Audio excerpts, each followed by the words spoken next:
Federal board class 9 unit 1 exercise 1.6 इसका question number आज हम देखेंगे 7। इसको हम सॉल्व करेंगे। इक्वेशन हमने यहाँ पे पुट कर ली। सोल्यूशन इसका हम लेंगे तो यहाँ हमने क्या करना है, मैट्रिक्स में पहले इसको लेना है। यहाँ पर हमारे पास आएगा 2, ये आएगा -2, -5 एंड -2, ये आ गया। x और y है दोनों के साथ। सेकंड हम लेंगे कॉलम इसका x और y में, और फिर कॉलम में हम लेंगे b इसका 4 एंड -10। यहाँ पर a का इसे हम नाम देंगे a-1, a का इन्वर्स इसको x का, और इसको हम देंगे b का। तो जब हम इनको तरतीब देंगे हम लिखेंगे x = a का inverse and b। First a का इन्वर्स हम लिखेंगे = हम इसका डिफाइन करेंगे एडजॉइंट ऑफ a और डिटर्मिनेंट ऑफ a। यहाँ हमने डिटर्मिनेंट की अलामत लगानी है, a लिखना है = डिटर्मिनेंट में हमने यही इक्वेशन जो हमें दी गई है यहाँ हमने ये सारी यहाँ पुट करनी है। ठीक है, डिटर्मिनेंट यहाँ ब्रैकेट है, यहाँ आपने डिटर्मिनेंट का साइन लगाना है। डिटर्मिनेंट का साइन क्या होता है कि आपने स्ट्रेट लाइन लेनी होती है। यहाँ 2 को हमने 2 से मल्टीप्लाई किया, 2 ये वाला 2 मल्टीप्लाई -2 ब्रैकेट में आ जाएगा। मिड में माइनस का साइन लगाना है। फिर -5 को मल्टीप्लाई करेंगे -2 से, 2 को 2 से मल्टीप्लाई किया तो -4, ये माइनस इसी तरह से आ गया, माइनस माइनस प्लस हो गया, 5 2 ज़ा 10। अब यहाँ पर माइनस माइनस प्लस हो गया, 10 में 4 प्लस किए तो हमारे पास आ जाएगा 14। बड़ी इक्वेशन के साथ माइनस है तो यहाँ भी माइनस लगेगा। एडजॉइंट ऑफ ए हम इसका लेंगे = एडजॉइंट जब हम लेंगे तो हमारे पास इक्वेशन अपनी जगह से आगे पीछे हो जाएंगी। ठीक है, यूनिट हमारे पास रो में आ जाएंगे, रो हमारे पास यूनिट में आ जाएगा, और इनके साइन भी चेंज हो जाएंगे। इसको हम कहते हैं ट्रांसपोज। ट्रांसपोज किस तरह से लेते हैं कि रो को हम यूनिट में चेंज कर देते हैं और यूनिट को रो में चेंज करते हैं। यहाँ पर ये दोनों इक्वेशन सिंपल तरीका ये है कि ये दोनों नंबर चेंज हो जाएंगे। अब ये -2 है, यहाँ पर ऊपर चला जाएगा, और ये वाला 2 यहाँ आ जाएगा। अगर आपने वैसे भी एक और तरीका भी है कि इसी तरह से ये इक्वेशन हमारी यहाँ पर 2 2 5 और 2 आ गया। अब जिसके साथ हमारे पास माइनस है वहाँ प्लस हो जाएगा, और जिसके साथ प्लस है वो हमारे पास हो जाएगा माइनस में। ठीक है, ये -2 है, ये यहाँ पर आ जाएगा तो हमारे पास ये यहाँ -2 है, लेकिन ये वाला 2 यहाँ पे प्लस हो जाएगा, ये भी प्लस, ये भी प्लस, और ये हो जाएगा माइनस में। साइन जो हमारे पास चेंज होंगे। ठीक है, ये 2 दोनों अपनी जगह से चेंज हो चुके हैं, और हमारे पास ओवर में क्या आएगा, -14। ए का जो हमने लिया था उसका हमारे पास आया था -14, ही हमारे पास ओवर में नीचे आ जाएगा। ए का इन्वर्स हम लेंगे तो हम यही इक्वेशन ये सारी अब 14 है, ये सब के साथ हमारा क्रॉस हो रहा है, डिवाइड हो रहा है, तो यहाँ हम लिखेंगे -2 ओवर -14। फिर हम लिखेंगे 2 ओवर -14, -14 है तो -14 आएगा। फिर 5 ओवर -14 और 2 ओवर -14। अब ये माइनस माइनस ये भी क्रॉस हो जाएंगे, और ये भी क्रॉस हो रहे हैं। 2 1 ज़ा 2, 2 7 ज़ा 14, 2 1 ज़ा 2, 2 7 ज़ा 14। ये भी आगे हमारे पास क्रॉस हो रहे हैं। 2 1 ज़ा 2, 2 7 ज़ा 14। इसका हमारे पास आएगा 1/7, माइनस नहीं लगेगा क्योंकि माइनस भी दोनों के क्रॉस हो गए हैं। यहाँ पर हमारे पास आएगा 1/-7, ये 7 है, -7 हमारे पास आ जाएगा। यहाँ पर ये क्रॉस नहीं हो रहे तो 5 ओवर -14, यहीं भी हमारे पास क्रॉस हो रहा है। 2 1 ज़ा 2, 2 7 ज़ा 14, तो यहाँ भी हमारे पास आएगा 1/-7। एक्स और वाई की वैल्यू यहाँ पर हम लिखेंगे, जो हमने यहाँ फाइंड की है, तो हम यहाँ लिखेंगे 1/7।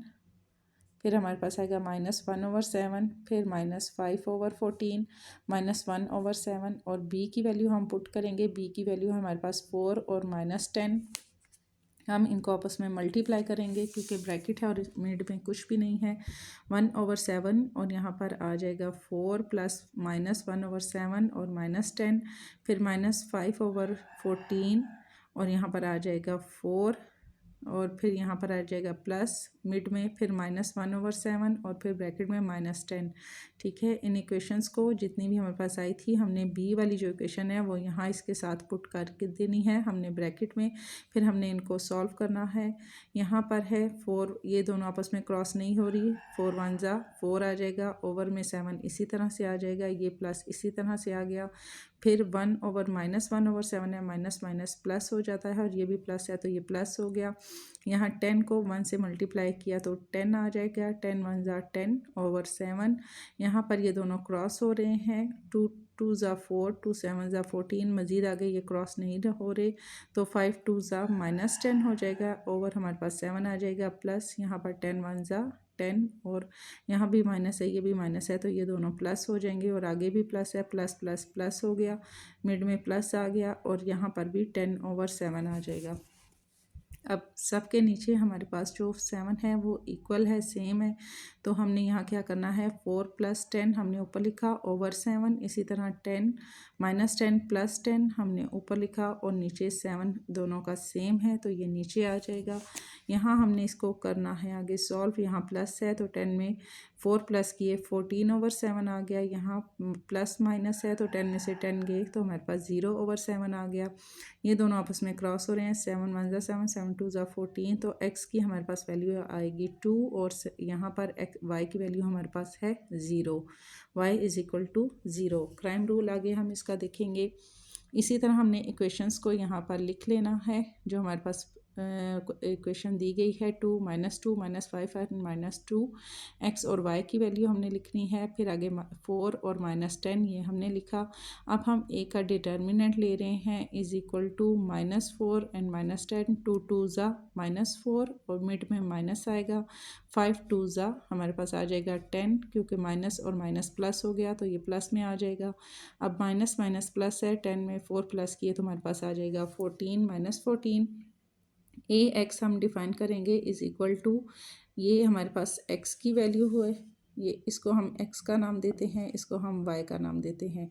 जब हमने ए एक्स डिफ़ाइन करना है तो पहली रो में हमने लिखना है 4, b की इक्वेशन हमने पुट करनी है 4 -10 ये हमने लिखा, फिर -2 हमारे पास इसी तरह y का आ जाएगा, ठीक है। ये x की जो रो है यहाँ हमने b वाली जो इक्वेशन है इसको पुट कर देना है। अब यहाँ 4 2 ज़ा -8, 10 2 ज़ा -20, माइनस माइनस प्लस हो गया 28 हो गया, 20 में 8 प्लस किए 28, x = 28/14। यहाँ पर हमारा a का जो आया था वो 14 हमने लिखा, यहाँ पर 14 वन ज़ा 14, 14 टू ज़ा 28 = x की वैल्यू हमारे पास आएगी 2।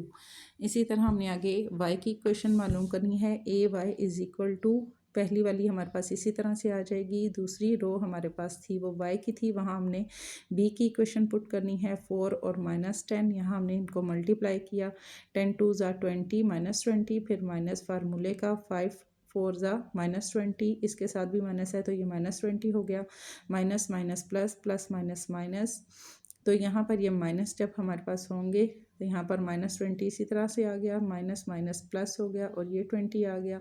अब प्लस माइनस है तो इनको हम माइनस करेंगे तो हमारे पास आ जाएगा 0/14, तो y की वैल्यू हमारे पास यहाँ आएगी